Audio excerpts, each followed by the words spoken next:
Thank you for joining us at CABE 2014 conference, and we're here with the Vice President of CABE. Would you like to share your name and where you're from, sir? Sure, thank you very much. My name is Ramon Zavala. I'm honored to be the Vice President of CABE, and I work currently at Compton Unified School District as Senior Director of Accountability, Instruction. And I've been there 4 years. I really appreciate the opportunity to work with English learners for the English learner community. And I've been working with CABE just about my whole professional life. I've been on the board for maybe the past 8 years in different capacities. You're definitely one of the influential leaders that I got to meet working here at Velazquez Press, and have had great opportunities and great conversations with you, and you are truly dedicated to the community. Tell us a little more about what your presentation was here at CABE and some of the projects that you're working on now. Basically, our goal is to reclassify students. I have instructional assistants. Each instructional assistant has about 75 students as a cohort, and they meet periodically with them, making sure that they're focused on the criteria for reclassification. So in Compton, it's been looking at CELT, making sure that they're reaching proficiency level 4 and 5. And then the CST, we want to make sure that they're at the very least basic and that they're proficient in writing. And so those are the 3 criteria. So we just go over and over, making sure that they're prepared. But then we also have a second component. It's the college career pathway component that we have. And so as we're working on the reclassification, if the students aren't reclassifying, at the very least, what we're doing is we're motivating them to stay focused on the college pathway.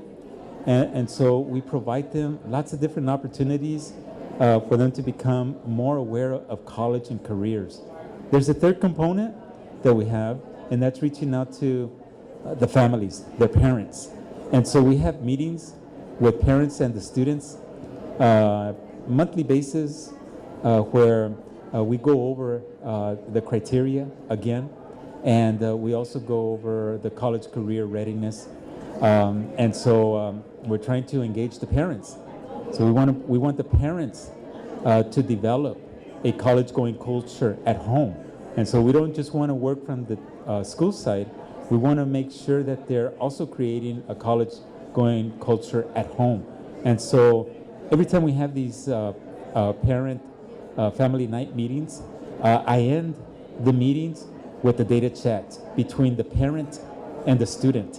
And so we're teaching the parents, how to go over grades, course requirement sequence, the A through G, looking at anything that might help the students graduate. For example, KC exam results and so on. And so it's really important to really bring in the parents and get them engaged. What is going to be the effect and the new expectation? I mean, parents are always going to be involved, but tell us about some of the changes as far as the expectations, the input that parents are going to have with the new funding formula for the local control formula. Yeah, local control funding formula. Yeah, the LCFF. Yes, so according to the LCFF, or the local control funding formula, the communities, stakeholders will have more say-so in terms of how that money is going to be used at the local level, or that is at the school site. And so Compton being a highly English learner population, we are likely to receive concentration funds. In other words, we get extra funds for our English learners. And so for many of our parents whose kids are English learners, we want to make sure that they give input to how those funds are going to be used. In terms of CABE, from the CABE perspective, we want to make sure that a lot of those funds that are coming are going to be set aside for specific direct services to English learners. And so while it's great to use the LCFF for school-wide interventions, still we want to make sure that there are supplemental programs developed for English learners, especially for our at-risk students becoming LTELs or for our LTEL students. And so we want to make sure that those concentration funds that are coming in, that the school sites actually develop supplemental programs for the students. And you speak to supplemental programs, and now we're getting into more of the content. What can parents do? How can we empower them and educate them on the Common Core? What do you recommend parents do at their district, at their schools, to learn more about the Common Core, and what's your district doing? Well, we encourage our parents to attend the Common Core, first of all, the Common Core trainings that we provide. We provide them at the school site levels with ELACs and the school advisory committees and the school site councils. And at the district level, we have workshops on the LCFF and also the local control and accountability plan. So we have workshops on that through DLAC and through the DAC, the District Advisory Committee. And so we encourage them to learn more about them. We reach out to them, publicize the meetings. We're also having LCAP sessions where we're reaching out to the parents. We've had already about 6 different sessions where we were reaching out, and we've had them at different locations, different sites, and also Saturdays. So we want to make sure that those parents that are available during the week, that they come. Those that are working and are available on Saturdays, we already had a couple of those sessions. So we want them to be engaged. But it's our responsibility to share the information and to educate them. And so we just need to, as a district, we need to continue to provide the information at various venues and times. And so, but again, we do want them to be part of it.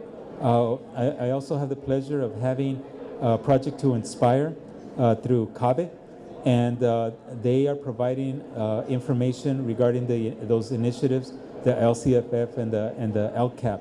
And so that's another venue in which the information is getting out, and we're encouraging the parents to participate in developing the district accountability plan. How do you see it growing, or what's been going on as founders? Membership, and who do you seek out when you try to add new members to CABE? Well, I'm really happy, with the turnout this year.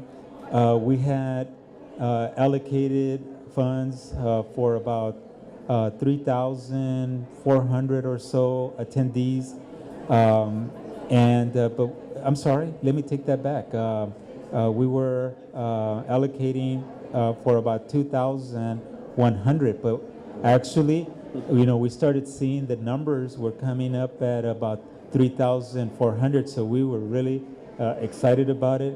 But the last count that we got with attendees and publishers and presenters and so on, we've reached, I believe, 4,100. So 41, we weren't expecting it. I mean, we were really celebrating with 3,400, but 41, it's really really exciting. And so I know that we've made some different strategies. Among those strategies, we typically have the conference at the South and North and vice versa.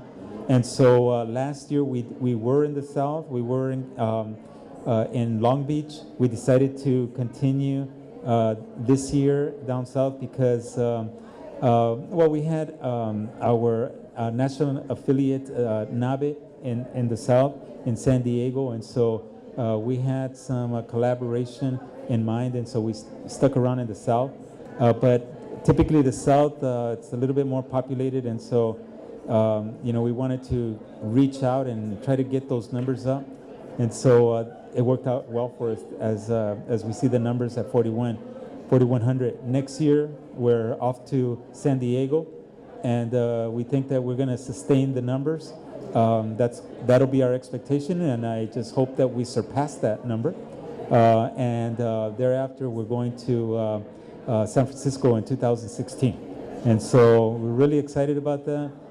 We've been expanding our regional conferences. We're getting the word out.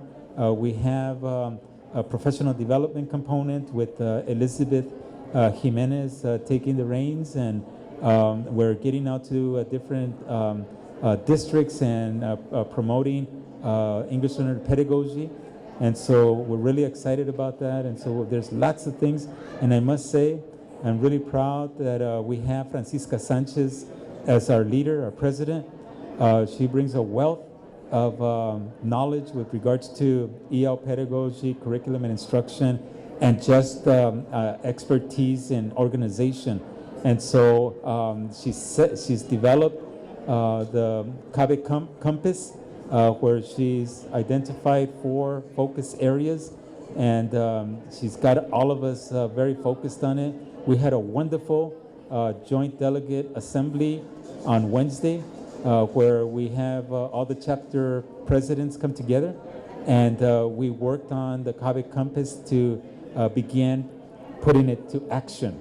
And so they developed strategic plans for action, and so we're now focused on seeing the compass implemented with activities. This is my first CABE, and definitely not going to be my last. And it's great to be able to communicate with and speak to the presenters, a lot of authors, big authors in the field, both with strategies and with data, and to speak to the leaders of CABE and see all the different chapters that are represented here, and really a great experience. So I encourage everybody to join us here.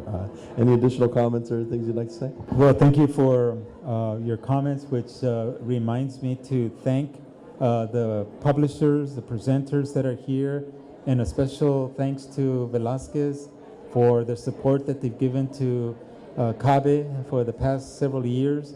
I appreciate the efforts that they gave the Seal of Biliteracy, and because of them, they really supported Californians Together in terms of getting it out and getting it through the legislation, and having the LATA bill passed for the Seal of Biliteracy. So Velazquez Press, Arthur, thank you so much for your support. And you know, we at CABE, on behalf of CABE, we appreciate you and all of the Velazquez staff. Thank you so much. Thank you, sir. Have a great day. Checking out from CABE 2014. Thanks.